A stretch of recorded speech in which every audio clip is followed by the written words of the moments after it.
Hello, you're watching Shalom World News. I'm Katie Asco from Dublin, Ireland, and these are your latest headlines from around the world. The United States Conference of Catholic Bishops, or the USCCB, will observe the annual Religious Freedom Week in all dioceses from June 22nd to June 29th.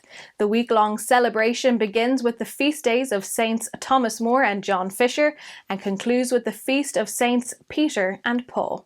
In a statement released by the USCCB, the bishops say religious freedom allows the Church and all religious communities to exercise their faith in public and serve the good of all. This year's theme is Solidarity in Freedom. The Committee for Religious Liberty of the Bishops' Conference has collaborated with the Office of International Justice and Peace to express solidarity with people worldwide who suffer for their faith. Amid social and political tensions in Haiti, the Catholic bishops of the nation have sent a letter to authorities urging them to reconsider proposed amendments to the constitution. Such amendments would strengthen the powers of the president, who has been the target of several public protests since October 2019 and has been accused of corruption. Due to the riots, the government has had to postpone parliamentary elections scheduled for January 2020, forcing it to rule through continual decrees. A referendum on the Fundamental Charter is scheduled for June 27th.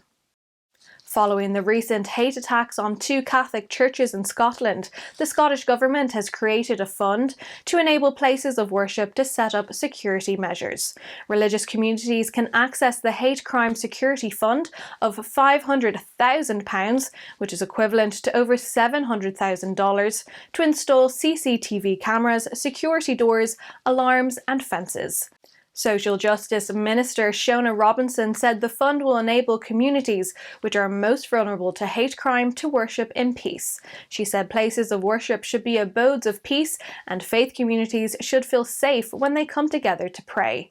Hate crimes against Catholics stand at 42%, followed by crimes against Muslims at 26%. Meanwhile, the Scottish Catholic Church has welcomed the security fund. Pro-life supporters in Lubbock, Texas celebrate the ruling of a federal court which dismissed a case that would block relatives of an unborn child from suing an abortion provider. With the federal court ruling on Tuesday, June 1st, Lubbock can effectively ban abortions and has become what is called a sanctuary for the unborn. In a May election, an ordinance outlawing abortions was passed with a 62% majority. It was challenged in court by Planned Parenthood and American Civil Liberties Union, but was dismissed by the judge, who has ruled that the court could not prevent private citizens from suing in state court. This verdict comes as a boost to 24 Texan cities that have declared themselves sanctuaries for the unborn.